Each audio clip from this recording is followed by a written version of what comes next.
Hey everyone, welcome to Dumas. Myself Bhargav. Today I am here with Commander Omkar Thite of Indian Navy. Sir, good morning. First of all, I want to ask you a question that, sir, what had been inspiring you from so many years to be a naval officer? My inspiration, there were two inspirations. One is I wanted to become an engineer. Engineering is something that has always attracted me. And second thing, I wanted to be in a service that makes me happy in giving back to the society that I am working for or the society that has built me. So then I chose that, okay, I'll be either joining Army, Navy, Air Force, or maybe some civil services. So out of that, I appeared for service selection board exam after my 12th. It was 10 plus 2 technical entry into Indian Navy. Always, anywhere, if I would have gone, I would have always gone into a technical field only. In my first attempt only, I could crack SSB. And then I decided to join Navy and I became an engineer. After that, I converted myself into a naval architecture and a shipbuilder. So I am actually doing shipbuilding, ship designing, and submarine design and building for Indian Navy. Yes, sir. So my next question is that, sir, what do you feel about the people with whom you are working? Sir, as we see that our armed forces have a jazba of jeene and marne ka jazba. So what do you feel about them that when they work with you? Means there is a something like a wave of joy around your work. So, sir, how do you feel? See, what matters not only in Navy or any other organization that you go to is cohesiveness. They are different people, they come from different parts of India, they speak different languages, they are different genders. What matters in any organization is cohesiveness. So I think armed forces, one thing that unites them is cohesiveness, which comes from uniform, wearing same uniform, behaving in same way. And I think schools also, you are wearing similar uniforms. Why? Because it gives you a feeling of cohesiveness. And once you work as one unit, then there is Josh, what you call Josh. So everybody will have happiness and they'll work towards same goal. Sir, how do you tackle different types of situation or very tough situation that we see rumors are there that around somewhere terrorist attack is going to be? So, sir, how do you react on that? How you make ready your team that be ready for the situation, fight or flight situation? Every place it's a situational approach. Anything happens to you in life at any point of time, even today, you will grow up, you will go into different services. Keep a situational approach, keep your mind calm. Obviously, that agitation will be there inside. You will be getting stress from inside. But outside, you should keep your calm because that will help you. And try to differentiate between every situation. You will have something coming from your experience, you will have something coming from your knowledge. But every situation will be different. You will take some feedback from your knowledge or your experience, but treat every day that comes as an individual day. Treat it as an individual day. Today you are in 11th.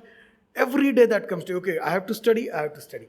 I have to play, I have to play. I have to get into sports, I have to get into sports. Like you're talking to me right now, it's a situational approach. So keep that approach and you will have a comfortably good life with all your struggles and all your joys. Yes, sir. Sir, as we see that our armed forces training is very tough, the people sometimes quit about that we cannot do this training. So, sir, was it a moment for you that you also thought that I should quit the training or not? This kind of moment comes to everyone, not only me. It had come to me also. Obviously, when you join any other service from here onwards or a job, these moments will come. There will be multiple such moments. That's what I said in the beginning also. It's the fight within that you have to win.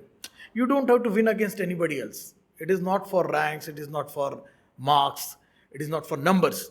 It is always a fight within that you have to win it. And always, if moments come, you talk to yourself and try to overcome it.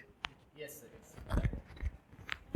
Yes, sir. Sir, and one more question is that during the armed forces training or navy training, people should be calm, patient, self-disciplined, and should have control over themselves. So, sir, as we see that I myself say that sometimes I get angry on things which I should not. So, sir, can you suggest me some tips or to the students that how we should overcome our anger? Anger is emotion. like you have any other emotion. You cry, you laugh. So anger is emotion. There is nothing wrong in it. If you are fighting for one common goal, you will get angry at sometimes. But it has to be momentary. As I told you, it has to be temporary. If I am angry with you, it is for only this moment. I don't harbor any enmity against you. And people whom we are angry at, they should also understand it is a momentary. Once the job is done, you shake hands and go ahead. Yes, sir. Sir, was there any ups and downs between you and your seniors during your training, that why they are only means speaking to me, or they are just shouting at you that why you are not doing properly or anything like that, sir? A short story. Generally, this thing didn't happen to me because from the childhood only I have been a good listener. I can sit and listen to people for hours. So that was not a moment. Anybody, actually, if people speak and I get to listen, I feel happy, because somebody says, say, 5 lines, out of that, at least half a line will be something that will teach me something. So never had a moment wherein, obviously there were some moments where I had resistance from inside, but then I enjoy when people teach me, or when people, like my daughters also, both daughters, I even today, they teach me something new, like your entire ran prayer I know by now. I know it entirely because my daughter keeps telling me, so I keep repeating after her. So, sir, any final message for us, that what we should improve in ourselves? We should have confidence. We should have patience in our life. So, sir, what would you like to say? See, it's very simple and straight. Every individual is different. We are not molds. You cannot be molded. So there are only two things that matter. One is what we call it in, I'll just tell it in Hindi. One is lakshya or dheya, और दूसरा होता है marg. One is where you want to go, and second is how you go there. It's the path and the destination. That should be clear. It should, I'll say, from 8th standard onwards, you should start working towards it. By 10th, 11th, you should be clear, okay, I want to do this, and this is my way I'm going to reach towards that. What is it that will help you to go there? There's only one thing, and it's focus. Just focus. You see, we have read in our mythologies and all, there were sadhus who used to go to heavens, who used to fly in the sky. We have superheroes who fly in the sky. It is the power of focus. Whatever you are doing, you are interviewing me, focus on me. I'm answering you, I'm focusing on you. So focus is the key. You ensure that you are focused, and rest all will be taken care. So I'll advise you, and when you meet your friends, tell them that what matters is the focus. So, sir, one basic question, that, sir, how do you feel serving for your nation? I feel proud, and that has been the feeling throughout my life. That has been one thing that inspires me to go ahead. I used to read a lot as a kid in my school. I used to mostly Swami Vivekananda was one of my favorite writers, and I still read Swami Vivekananda, and so that is the reason why I chose this particular path, and I'm happy, I'm satisfied, and everybody should choose a path that makes you satisfied. And that's why I said, don't go behind numbers, don't go behind medals, just go behind your passion.